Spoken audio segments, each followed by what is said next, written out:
ನಮಸ್ಕಾರ, ಕೆಸಿಎನ್ ವಾರ್ತೆಗಳಿಗೆ ಸ್ವಾಗತ. ಮೊದಲಿಗೆ ಮುಖ್ಯಾಂಶಗಳು.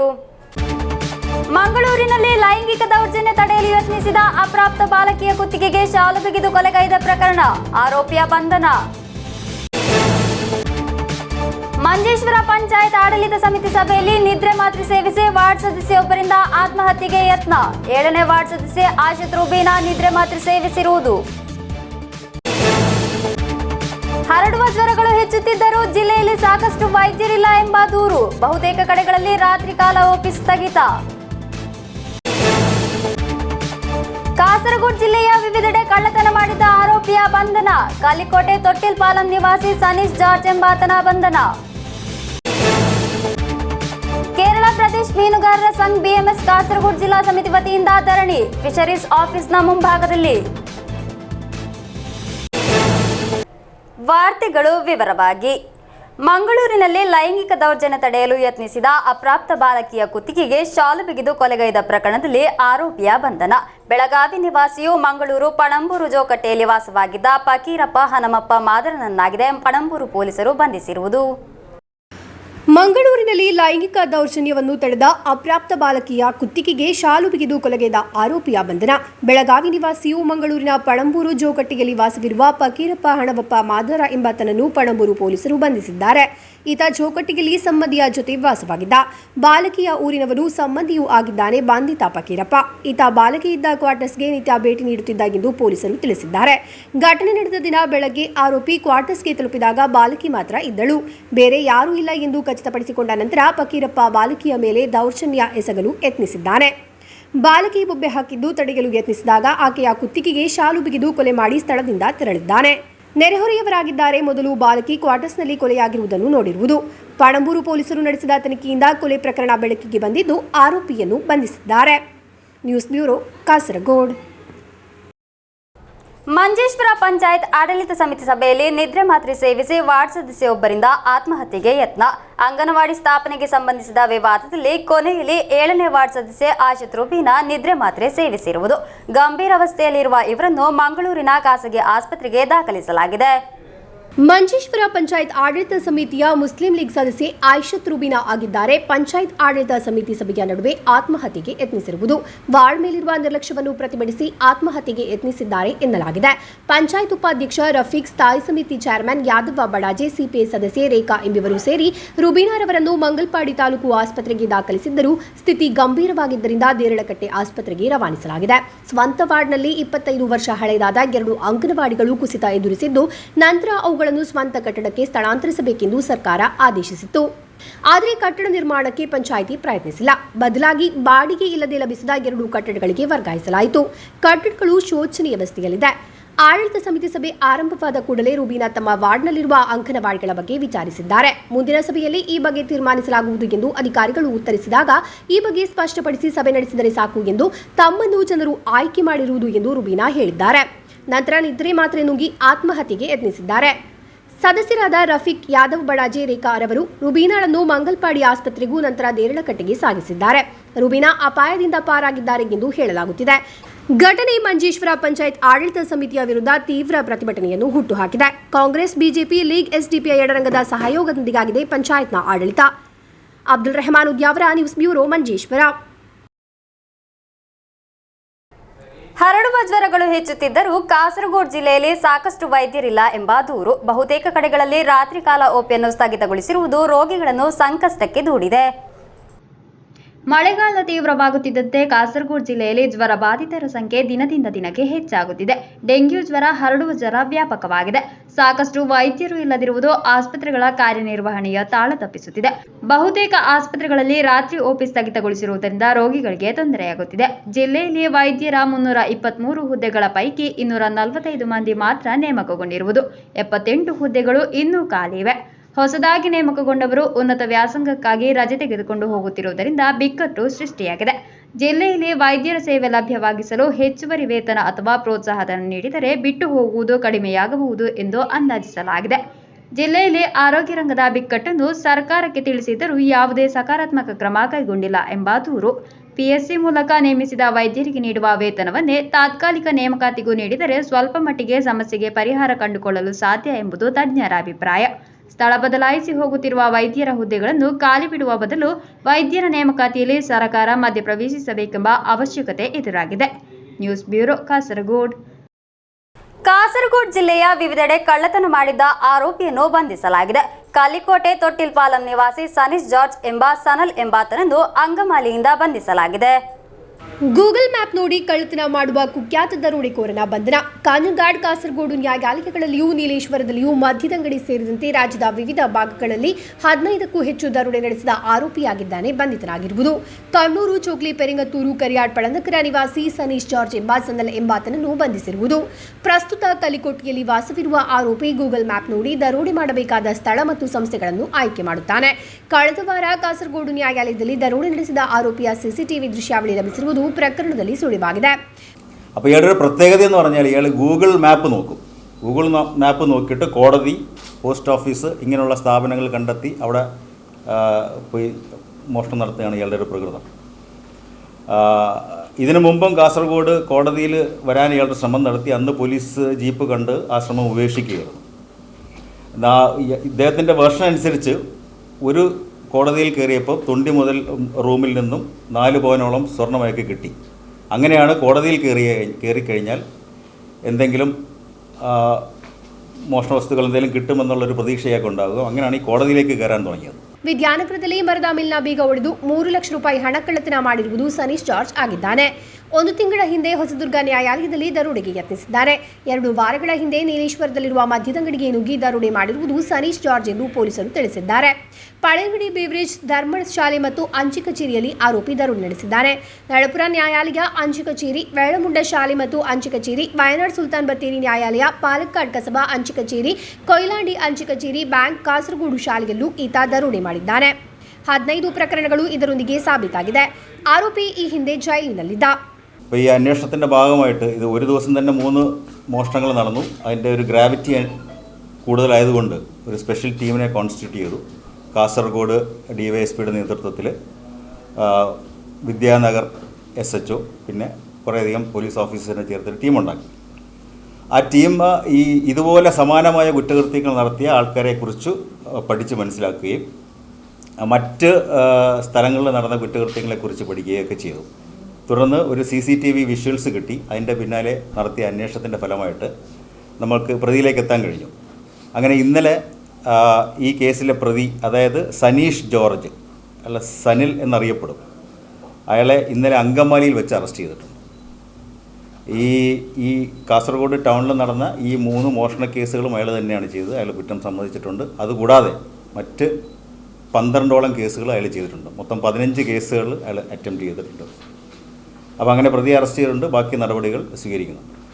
ಜಿಲ್ಲಾ ಪೊಲೀಸ್ ವರಿಷ್ಠಾಧಿಕಾರಿ ಪಿ ಬಿಜಾಯ್, ಹೆಚ್ಚುವರಿ SP P Balakrishnan Nair, DYSP CK Sunil Kumar, Vidyanagar police inspector UP Vipin, sub ಇನ್ಸ್ಪೆಕ್ಟರ್ಗಳಾದ V Ramakrishnan, Vijayan Melath, CC Biju, VK Prasad, P Narayanan, Abdul Salam ಮುಂತಾದವರು ತನಿಖಾ ತಂಡದಲ್ಲಿದ್ದಾರೆ. News bureau, Kasaragod. ವಿವಿಧ ಬೇಡಿಕೆಗಳನ್ನು ಮುಂದಿಟ್ಟುಕೊಂಡು ಕೇರಳ ಪ್ರದೇಶ್ ಮೀನುಗಾರರ ಸಂಘ BMS ಕಾಸರಗೋಡು ಜಿಲ್ಲಾ ಸಮಿತಿ ವತಿಯಿಂದ ಫಿಶರೀಸ್ ಆಫೀಸ್ ಮುಂಭಾಗದಲ್ಲಿ ಧರಣಿ ನಡೆಸಲಾಯಿತು. BMS ಜಿಲ್ಲಾ ಕಾರ್ಯದರ್ಶಿ KV ಬಾಬು ಉದ್ಘಾಟಿಸಿದರು.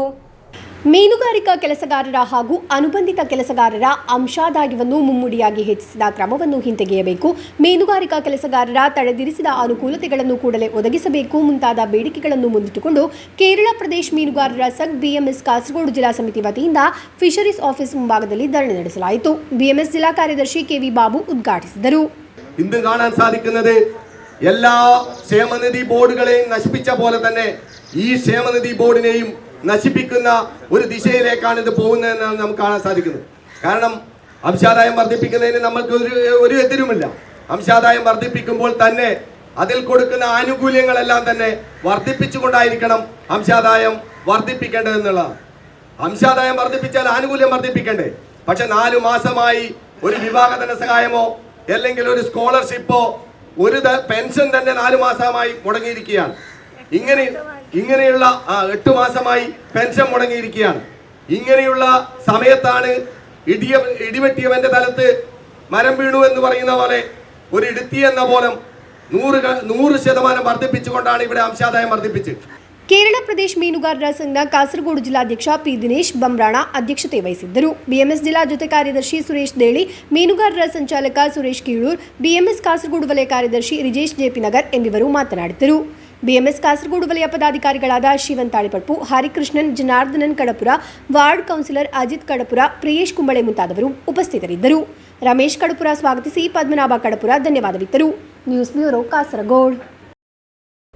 ಆಟೋ ಕಾರ್ಮಿಕರ ಯೂನಿಯನ್ ಸಿಐಟಿಯು ಕಾಸರಗೋಡು ಏರಿಯಾ ಸಮಿತಿ ವತಿಯಿಂದ ಒಂದು ದಿನದ ಆದಾಯವನ್ನು ವಯನಾಡಿನ ಸಂತ್ರಸ್ತರಿಗೆ ಮೀಸಲಿಡಲಾಯಿತು.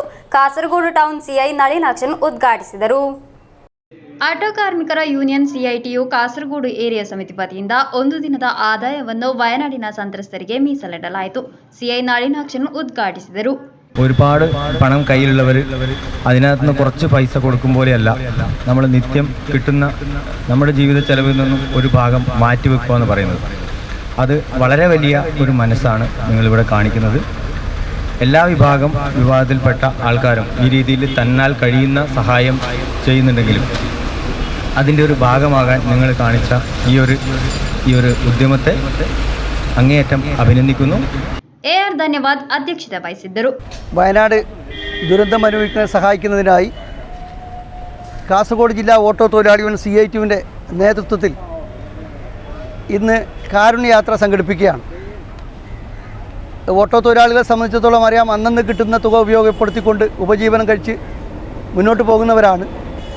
ആ ഉപജീവന മാർഗത്തെ തന്നെ ഇന്നൊരു ദിവസം വയനാട്ടിലെ ദുരന്തം അനുഭവിക്കുന്ന പാവപ്പെട്ടവർക്കായി നീക്കിവെക്കുകയാണ്. ഞങ്ങളാൽ കഴിയുന്നതും ഈ സദുദ്യമത്തിൽ ഭാഗവാക്കാകണമെന്ന അദമ്യമായിട്ടുള്ള ഈ തൊഴിലാളികളുടെ ആഗ്രഹമാണ് CITU ഓട്ടോ തൊഴിലാളി യൂണിയൻ്റെ നേതൃത്വത്തിൽ സാർത്ഥകമാക്കുന്നത്. ഇന്ന് ലഭിക്കുന്ന വാടക ഇനത്തിൽ ലഭിക്കുന്ന തുക മുഴുവനായും മുഖ്യമന്ത്രിയുടെ ദുരിതാശ്വാസ നിധിയിലേക്ക് സംഭാവന ചെയ്യുന്നതിന് വേണ്ടിയിട്ടാണ് ഈ തൊഴിലാളി വർഗം മുന്നോട്ട് വന്നിട്ടുള്ളത്. N ರಾಮನ್, M ಯೋಗೇಶ್, ಸುರೇಶ್ ಪಾರಕಟ್ಟ, ಗಿರಿನಾರಾಯಣನ್ ಮುಂತಾದವರು ಮಾತನಾಡಿದರು. ಶಾಫಿ ಚೆರ್ಕಳ ಸ್ವಾಗತಿಸಿದರು. News bureau Kasaragod. ವಯನಾಡಿನ ಸಂತ್ರಸ್ತರಿಗೆ ನೀಡಲಾಗುವ ಮುಖ್ಯಮಂತ್ರಿ ಪರಿಹಾರ ನಿಧಿಗೆ ಸಮಗ್ರ ಶಿಕ್ಷಾ ಕಾಸರಗೋಡಿನ ಕಾಂಜಂಗಾಡ್ BRCಯ VV ಸುಬ್ರಹ್ಮಣ್ಯನ್ ಮಾಸ್ಟರ್ 1 ಲಕ್ಷ ರೂಪಾಯಿ ನೀಡಿದರು. 1 ಲಕ್ಷ ರೂಪಾಯಿಯ ಚೆಕ್ ಅನ್ನು ಜಿಲ್ಲಾಧಿಕಾರಿ ಕೆ ಇಂಬಾಶೇಖರ್ ಕಲೆಕ್ಟರೇಟ್ನಲ್ಲಿ ಸ್ವೀಕರಿಸಿದರು. ಸಮಗ್ರ ಶಿಕ್ಷಾ ಕಾಸರಗೋಡಿನ ಕಾಂಜಂಗಾಡ್ BRCಯ VV ಸುಬ್ರಹ್ಮಣ್ಯನ್ ಮಾಸ್ಟರ್ ಅವರು ವಯನಾಡಿನಲ್ಲಿ ಪ್ರಾಕೃತಿಕ ವಿಕೋಪದಿಂದ ತೊಂದರೆಗೊಳಗಾದ ಸಂತ್ರಸ್ತರಿಗೆ ನೀಡಲಾಗುವ ಮುಖ್ಯಮಂತ್ರಿಗಳ ಪರಿಹಾರ ನಿಧಿಗೆ 1 ಲಕ್ಷ ರೂಪಾಯಿ ನೀಡಿದ್ದಾರೆ. 1 ಲಕ್ಷ ರೂಪಾಯಿಗಳ ಚೆಕ್ ಅನ್ನು ಕಾಸರಗೋಡು ಕಲೆಕ್ಟರೇಟ್ನಲ್ಲಿ ಜಿಲ್ಲಾಧಿಕಾರಿ ಕೆ ಇಂಬಾಶೇಖರ್ ಅವರು ಸ್ವೀಕರಿಸಿದರು. ಕಣ್ಣೂರು ಜಿಲ್ಲೆಯ ಕರಿಬೆಳ್ಳೂರು ನಿವಾಸಿಯಾದ ಸುಬ್ರಹ್ಮಣ್ಯನ್ ಮಾಸ್ಟರ್ ಅವರು ನಾಡಿನಲ್ಲಿ ಎಲ್ಲ ಸಮಾಜ ಸೇವಾ ಚಟುವಟಿಕೆಗಳಲ್ಲಿ ಸಕ್ರಿಯರಾಗಿರುವ ವ್ಯಕ್ತಿಯಾಗಿದ್ದಾರೆ. 2018ರ ಪ್ರಳಯದ ಸಮಯದಲ್ಲಿ PF ಸಾಲ ತೆಗೆದುಕೊಂಡು ಮಾಸ್ಟರ್ ಅವರು 1 ಲಕ್ಷ ರೂಪಾಯಿಗಳನ್ನು ಪರಿಹಾರ ನಿಧಿಗೆ ನೀಡಿದ್ದಾರೆ. ಮಾಸ್ಟರ್ ಅವರ ನೇತೃತ್ವದಲ್ಲಿರುವ ವೈಷ್ಣವ ಸತ್ಸಂಗ ಸಮಿತಿಯು ಅನೇಕ ಸಮಾಜ ಸೇವಾ ಚಟುವಟಿಕೆಗಳನ್ನು ನಡೆಸಿಕೊಂಡು ಬರುತ್ತಿದೆ. 2023ರಲ್ಲಿ ಕರಿಬೆಳ್ಳೂರು ಪೇರಳಂನಲ್ಲಿ ರಾಧಾ ಅವರಿಗೆ ಸ್ವಂತ ಮನೆ ನಿರ್ಮಿಸಲು ಚುಕ್ಕಾಣಿ ಹಿಡಿದವರು ಮಾಸ್ಟರ್ ಆಗಿದ್ದಾರೆ. ಸರ್ಕಾರ ಅನುಮತಿ ನೀಡಿದರೆ വയനാടിನಲ್ಲಿ മನೆ നിർമ്മിಸಿಕೊಡುವುದಾಗಿ മാസ്റ്റർ മാഹിതി നീടിದ್ದಾರೆ. മനുഷ്യ മനസ്സാക്ഷിയെ പിടിച്ചുലക്കുന്ന രീതിയിൽ നമ്മുടെ പ്രിയപ്പെട്ട സഹോദരന്മാർക്ക് വയനാട്ടിൽ ദുരിതം വന്നപ്പോൾ അവരോട് ചേർന്ന് നിൽക്കുക എന്നുള്ളത് ഏറ്റവും വലിയ മനുഷ്യത്വമായിട്ടാണ് എനിക്ക് തോന്നിയത്. അതുകൊണ്ട് തന്നെയാണ് വേദനിക്കുന്ന മനുഷ്യരോടൊപ്പം എന്നാൽ കഴിയുന്നൊരു സഹായം ചെയ്യണം എന്നുള്ളൊരു ഉദ്ദേശം മനസ്സിലായിട്ട് വന്നത്. കൊച്ചു കുട്ടികൾ മുതൽ വയോധികന്മാർ വരെ അവരുടെ വരുമാനത്തിൻ്റെ ഒരു പങ്ക് അവർ സ്വരൂപിച്ച് കൂട്ടിയതെല്ലാം വയനാടിന് വേണ്ടി നൽകുമ്പോൾ നമുക്കും നമ്മളാലാവത് ചെയ്യണം എന്നുള്ള ഒരു തീരുമാനത്തിൻ്റെ അടിസ്ഥാനത്തിലാണ് ഇന്ന് മുഖ്യമന്ത്രിയുടെ ദുരിതാശ്വാസ നിധിയിലേക്ക് 1 ലക്ഷം രൂപ സംഭാവന ചെയ്തിട്ടുള്ളത്. എൻ്റെ നേതൃത്വത്തിലുള്ള വൈഷ്ണവം കൂട്ടായ്മ സാധിക്കുമെങ്കിൽ, സർക്കാരിൻ്റെ അനുവാദം കിട്ടുമെങ്കിൽ അവിടെ ഒരു വീട് നിർമ്മിച്ച് നൽകും എന്നും കൂടി ഈ സമയത്തിൽ ഉറപ്പ് നൽകുകയാണ്. അവരോടൊപ്പം ചേരുക എന്നുള്ളത് ഒരു മനുഷ്യൻ എന്നുള്ള രീതിയിൽ എൻ്റെ ബാധ്യതയായും കടമയായും ഞാൻ കരുതുകയാണ്. 2018 പ്രളയ സമയത്ത് ഇതേപോലെ മുഖ്യമന്ത്രിയുടെ ദുരിതാശ്വാസ നിധിയിലേക്ക് 1 ലക്ഷം രൂപ നൽകുവാനും ഭാഗ്യമുണ്ടായിട്ടുണ്ട്. തീർച്ചയായിട്ടും ഇതൊരു ഭാഗ്യം തന്നെയാണ്. അവരോടൊപ്പം അവരുടെ വേദനയോടൊപ്പം ഞാനുമുണ്ട്, ഈ സമൂഹമുണ്ട് എന്ന് ലോകത്തിന് തെളിയിച്ചു കൊടുക്കാൻ കിട്ടുന്ന ഒരു അവസരം തീർച്ചയായിട്ടും ജീവിതത്തിലെ അസുലഭമായ ഭാഗ്യം തന്നെയായിട്ട് കരുതുകയാണ്. ಸುಪ್ರಸಿದ್ಧ ಆಧ್ಯಾತ್ಮಿಕ ವಾಗ್ಮಿಯೂ ಆಗಿರುವ ಸುಬ್ರಹ್ಮಣ್ಯನ್ ಮಾಸ್ಟರ್ ಅವರು ಕೇರಳದ ಒಳಗೆ ಮತ್ತು ಹೊರಗೆ ಅನೇಕ ಭಾಗವತ ಸಪ್ತಾಹ ಯಜ್ಞಗಳನ್ನು ನಡೆಸಿದ್ದಾರೆ. ಆಧ್ಯಾತ್ಮಿಕ ಕ್ಷೇತ್ರದಲ್ಲಿನ ಅವರ ಕಾರ್ಯವನ್ನು ಗುರುತಿಸಿ 2024 ಜನವರಿಯಲ್ಲಿ ಕಾಂಜಂಗಾಡ್ನಲ್ಲಿ ನಡೆದ ಕಾರ್ಯಕ್ರಮದಲ್ಲಿ ಭಾಗವತ ವಾಚಸ್ಪತಿ ಬಿರುದು ನೀಡಿ ಮಾಸ್ಟರ್ ಅವರನ್ನು ಗೌರವಿಸಲಾಗಿದೆ. News bureau Kasaragod. ಕೀರ್ತನ ಕುಟೀರ ಕುಂಬಳೆ ಇದರ ಆಶ್ರಯದಲ್ಲಿ ನಡೆದು ಬರುತ್ತಿರುವ 13ನೇ ವರ್ಷದ ಹರಿಕಥಾ ಸಪ್ತಾಹ ಗಮನಾರ್ಹ. ಪ್ರತಿನಿತ್ಯ ಆಗಮಿಸುತ್ತಿದ್ದಾರೆ ಹಲವಾರು ಮಂದಿ ಕಲಾಪ್ರೇಮಿಗಳು. ಖ್ಯಾತ ಹರಿದಾಸರಾದ ಕಲಾರತ್ನ ಶಂನಡಿಗ ಕುಂಬಳೆಯವರ ಸಾರಥ್ಯದಲ್ಲಿ ಕಣಿಪುರ ಶ್ರೀ ಗೋಪಾಲಕೃಷ್ಣ ದೇವಸ್ಥಾನದ ಕಣ್ವ ಸಭಾಗೃಹದಲ್ಲಿ ನಿರ್ಮಿಸಿದ ಪುರಂದರ ವೇದಿಕೆಯಲ್ಲಿ ಕೀರ್ತನ ಕುಟೀರ ಕುಂಬಳೆ ಇದರ ಆಶ್ರಯದಲ್ಲಿ ನಡೆದು ಬರುತ್ತಿರುವ ಹರಿಕಥಾ ಸಪ್ತಾಹದ 3ನೇ ದಿನವಾದ ಬುಧವಾರ ಕೀರ್ತನ ಕುಟೀರದ ವಿದ್ಯಾರ್ಥಿಗಳಿಂದ ಭಜನೆ ಜರುಗಿತು.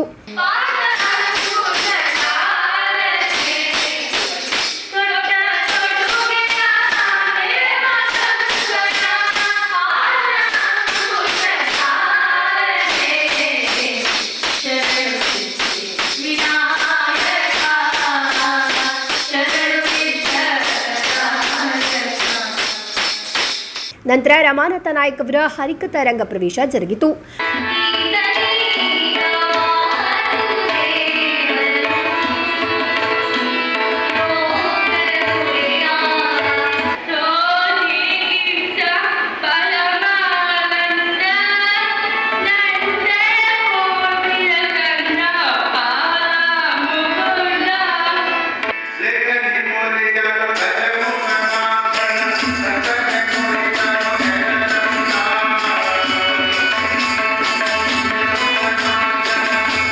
ಆ ಬಳಿಕ 2ನೇ ಅವಧಿಯಲ್ಲಿ ಧ್ಯೇಯಶ್ರೀ ಹಾಗೂ ಮೃದುಲಾ ಅವರಿಂದ ಸರ್ವಂತರ್ಯಾಮಿ ಕಥಾಭಾಗ ಜರುಗಿತು. ವಿಜಯಲಕ್ಷ್ಮಿ ಶಂನಡಿಗರ್ ಅವರಿಂದ ಅಕ್ಷಯ ವಸನ ಕಥಾಭಾಗವು ನಡೆಯಿತು. ಪೂಜಾ ಪಕ್ಷಿರಾಜ ಜಟಾಯು ಕಥಾಭಾಗವನ್ನು ನಡೆಸಿಕೊಟ್ಟರು. ಹಿಮ್ಮೇಳದಲ್ಲಿ ಹಾರ್ಮೋನಿಯಂನಲ್ಲಿ ಜಗದೀಶ ಉಪ್ಪಳ ಹಾಗೂ ತಬಲಾದಲ್ಲಿ ಸಚಿನ್ ಶೆಟ್ಟಿ ಕುದುರೆಪಾಡಿ ಸಹಕರಿಸಿದರು. ಹಲವಾರು ಮಂದಿ ಕಲಾ ಪ್ರೇಕ್ಷಕರು ಆಗಮಿಸಿದ್ದರು. News bureau, Kasaragod. ಸಾರ್ವಜನಿಕ ಶಿಕ್ಷಣವನ್ನು ನಾಶಪಡಿಸುವ ಖಾದರ್ ಸಮಿತಿ ವರದಿಯನ್ನು ಅಂಗೀಕರಿಸುವುದಿಲ್ಲ ಎಂದು ವರದಿಯನ್ನು ಸಾಂಕೇತಿಕವಾಗಿ ಹೊತ್ತಿಸಿ ಸಂಯುಕ್ತ ಅಧ್ಯಾಪಕ ಸಮಿತಿ ವತಿಯಿಂದ ಪ್ರತಿಭಟನೆ ಹಾಗೂ ಮೆರವಣಿಗೆ ನಡೆಸಲಾಯಿತು. ಡಿಸಿಸಿ ಅಧ್ಯಕ್ಷ ಪಿಕೆ ಫೈಜಲ್ ಉದ್ಘಾಟಿಸಿದರು. ಸಾರ್ವಜನಿಕ ಶಿಕ್ಷಣವನ್ನು ನಾಶಪಡಿಸುವ ಖಾದರ್ ಸಮಿತಿ ವರದಿಯನ್ನು ಅಂಗೀಕರಿಸುವುದಿಲ್ಲ ಎಂದು ವರದಿಯನ್ನು ಸಾಂಕೇತಿಕವಾಗಿ ಹೊತ್ತಿಸಿ ಸಂಯುಕ್ತ ಅಧ್ಯಾಪಕ ಸಮಿತಿ ವತಿಯಿಂದ ಕಾಸರಗೋಡು ತಾಲೂಕು ಕಚೇರಿ ಪರಿಸರದಲ್ಲಿ ಪ್ರತಿಭಟನೆ ಹಾಗೂ ಮೆರವಣಿಗೆ ನಡೆಸಲಾಯಿತು. ಡಿಸಿಸಿ ಅಧ್ಯಕ್ಷ ಪಿಕೆ ಫೈಜಲ್ ಉದ್ಘಾಟಿಸಿದರು. കേരളം ഭരിക്കുന്ന പിണറായി സർക്കാർ എല്ലാം നടപ്പിലാക്കുന്നത് രാഷ്ട്രീയ അതിപ്രസരണമാണ്. ഇവിടെയും KPSTA പറയുന്ന നിർദ്ദേശം, ഭരണകക്ഷിയുടെ അധ്യാപക സംഘടന പറയുന്ന നിർദ്ദേശം പൂർണ്ണമായി രാഷ്ട്രീയവൽക്കരിച്ചുകൊണ്ട് നടപ്പിലാക്കുക എന്നുള്ള നയമാണ് കേരളം ഭരിക്കുന്ന പിണറായി സർക്കാർ ഖാദർ കമ്മിറ്റി റിപ്പോർട്ട് നടപ്പിലാക്കുന്നത് വഴി നടപ്പിലാക്കാൻ പോകുന്നത്. ಸಂಯುಕ್ತ ಅಧ್ಯಾಪಕ ಸಮಿತಿ ಜಿಲ್ಲಾ ಚೇರ್ಮನ್ ಕೆವಿ ವಾಸುದೇವನ್ ನಂಬೂದಿರಿ ಅಧ್ಯಕ್ಷತೆ ವಹಿಸಿದ್ದರು. AC Attaulla, GG Thomas, Sadashivan, Mohammed Sharif Thangayam, PT Benny ಶುಭ ಹಾರೈಸಿದರು. ಅಬ್ದುಲ್ ಗಫೂರ್ ಸ್ವಾಗತಿಸಿ ಸುಬಿನ್ ಜೋಸ್ ಧನ್ಯವಾದವಿತ್ತರು. News bureau, Kasaragod.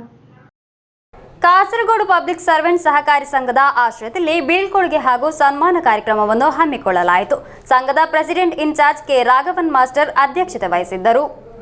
Kasaragod public servant ಸಹಕಾರಿ ಸಂಘದ ಆಶ್ರಯದಲ್ಲಿ ಸೇವೆಯಿಂದ ನಿವೃತ್ತರಾದ ಸಂಘದ ಅಧ್ಯಕ್ಷ ಕೆವಿ ರಮೇಶ್ ಅವರಿಗೆ ಇರುವ ಬೀಳ್ಕೊಡುಗೆ ಹಾಗೂ ಸಹಾಯಕ ನಿಬಂಧಕರಾಗಿ ಬಡ್ತಿ ಪಡೆದ ಆಡಳಿತ ಮಂಡಳಿ ಸದಸ್ಯರಾದ ಕೆವಿ ಮನೋಜ್ ಕುಮಾರ್ ಅವರಿಗಿರುವ ಸನ್ಮಾನ ಕಾರ್ಯಕ್ರಮವನ್ನು ಹಮ್ಮಿಕೊಳ್ಳಲಾಯಿತು.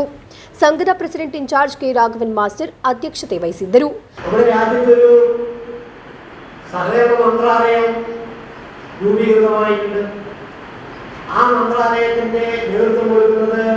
അമിത്ഷാ എന്ന് പറയുന്ന ബിജെപിയുടെ നേതാവാണ്. ആ ഒരു രാഷ്ട്രീയ നേതൃത്വം കൈകാറുന്ന ആ സഹകരണ മന്ത്രാലയത്തിൽ നിന്ന് നിരവധിയായിട്ടുള്ള തിട്ടൂരങ്ങൾ വന്നുകൊണ്ടിരിക്കുകയാണ്. അത് കേരളത്തിലെ സഹകരണ പ്രസ്ഥാനത്തെ വലിയ തോതിൽ ബാധിക്കുമെന്നുള്ളതിൽ യാതൊരു സംശയവും നമുക്കില്ല. അതിൻ്റെ കാര്യങ്ങളെല്ലാം പരിശോധിച്ചാൽ നമുക്ക് അത് മനസ്സിലാക്കാൻ വേണ്ടി. ಆಡಳಿತ ಸಮಿತಿ ಸದಸ್ಯರಾದ K Vinod, M Vipin, B Vishnupala, ಸಹಾಯಕ ಕಾರ್ಯದರ್ಶಿ ವಿ ವಿನೋದ್, ಶಾಖಾ ವ್ಯವಸ್ಥಾಪಕರಾದ K Raveendran, Seni, P Vinay Kumar, KCU ಜಿಲ್ಲಾ ಸಮಿತಿ ಸದಸ್ಯ ಬಿ ರಾಧಾಕೃಷ್ಣನ್ ಶುಭ ಹಾರೈಸಿದರು. ಕೆವಿ ರಮೇಶನ್, ಕೆವಿ ಮನೋಜ್ ಕುಮಾರ್ ಪ್ರತ್ಯುತ್ತರ ಭಾಷಣ ಮಾಡಿದರು.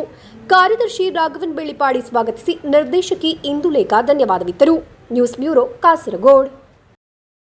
ಎನ್ಜಿಒ ಯೂನಿಯನ್ ವಿದ್ಯಾನಗರ ಏರಿಯಾ ಮಹಾಸಭೆ ಜಿಲ್ಲಾ ಕಚೇರಿಯಲ್ಲಿ ನಡೆಯಿತು. ಜಿಲ್ಲಾಧ್ಯಕ್ಷೆ ವಿ ಶೋಭಾ ಉದ್ಘಾಟಿಸಿದರು.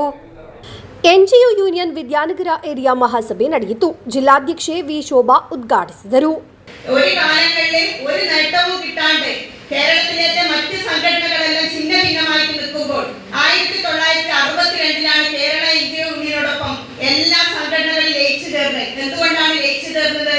അവര് അവകാശ പോരാട്ടങ്ങൾക്ക് വേണ്ടി നിരന്തരമായിട്ട് സമരം ചെയ്യുമ്പോൾ ഒരു ആനുകൂല്യം കൊടുക്കാണ്ട് തിരിഞ്ഞു നിൽക്കുന്ന സമീപനമാണ് കേരളത്തിലേക്ക് ഗവൺമെന്റ് സ്വീകരിച്ചിട്ടുള്ളത്, മറ്റ് വലതുപക്ഷ ഗവൺമെന്റുകൾ സ്വീകരിച്ചിട്ടുള്ളത്. കേരളത്തിൽ എന്തൊക്കെ ഇടതുപക്ഷ ഗവൺമെന്റ് വന്നിരുന്നോ അന്നൊക്കെ ജീവനക്കാർക്കുള്ള ആനുകൂല്യം യഥാസമയം കൈകളിലെത്തിയ സ്ഥിതിയായിരുന്നു. ಏರಿಯಾ ಉಪಾಧ್ಯಕ್ಷ ಬಿ ಬಾಬುರಾಜ್ ಅಧ್ಯಕ್ಷತೆ ವಹಿಸಿದ್ದರು. ಏರಿಯಾ ಕಾರ್ಯದರ್ಶಿ ಸಿ ಪ್ರದೀಪನ್ ವರದಿ ಮಂಡಿಸಿದರು. ಜಿಲ್ಲಾ ಉಪಾಧ್ಯಕ್ಷ ಬಿ ವಿಜೇಶ್, ಜಿಲ್ಲಾ ಸೆಕ್ರೆಟರಿಯೇಟ್ ಸದಸ್ಯ ವೇಣುಗೋಪಾಲನ್ ಮಾತನಾಡಿದರು.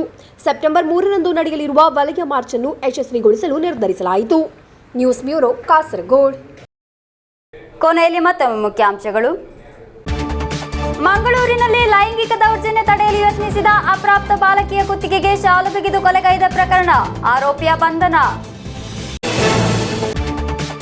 ಮಂಜೇಶ್ವರ ಪಂಚಾಯತ್ ಆಡಳಿತ ಸಮಿತಿ ಸಭೆಯಲ್ಲಿ ನಿದ್ರೆ ಮಾತ್ರೆ ಸೇವಿಸಿ ವಾರ್ಡ್ ಸದಸ್ಯೊಬ್ಬರಿಂದ ಆತ್ಮಹತ್ಯೆಗೆ ಯತ್ನ. 7ನೇ ವಾರ್ಡ್ ಸದಸ್ಯೆ ಆಶಿತ್ ರೂಬೀನಾ ನಿದ್ರೆ ಮಾತ್ರೆ ಸೇವಿಸಿರುವುದು. ಹರಡುವ ಜ್ವರಗಳು ಹೆಚ್ಚುತ್ತಿದ್ದರೂ ಜಿಲ್ಲೆಯಲ್ಲಿ ಸಾಕಷ್ಟು ವೈದ್ಯರಿಲ್ಲ ಎಂಬ ದೂರು. ಬಹುತೇಕ ಕಡೆಗಳಲ್ಲಿ ರಾತ್ರಿ ಕಾಲ ಓಪಿ ಸ್ಥಗಿತ. ಕಾಸರಗೋಡು ಜಿಲ್ಲೆಯ ವಿವಿಧೆಡೆ ಕಳ್ಳತನ ಮಾಡಿದ ಆರೋಪಿಯ ಬಂಧನ. ಕಾಲಿಕೋಟೆ ತೊಟ್ಟಿಲ್ ಪಾಲಂ ನಿವಾಸಿ ಸನೀಶ್ ಜಾರ್ಜ್ ಎಂಬಾತನ ಬಂಧನ. ಕೇರಳ ಪ್ರದೇಶ್ ಮೀನುಗಾರರ ಸಂಘ ಬಿಎಂಎಸ್ ಕಾಸರಗೋಡು ಜಿಲ್ಲಾ ಸಮಿತಿ ವತಿಯಿಂದ ಧರಣಿ, ಫಿಶರೀಸ್ ಆಫೀಸ್ನ ಮುಂಭಾಗದಲ್ಲಿ.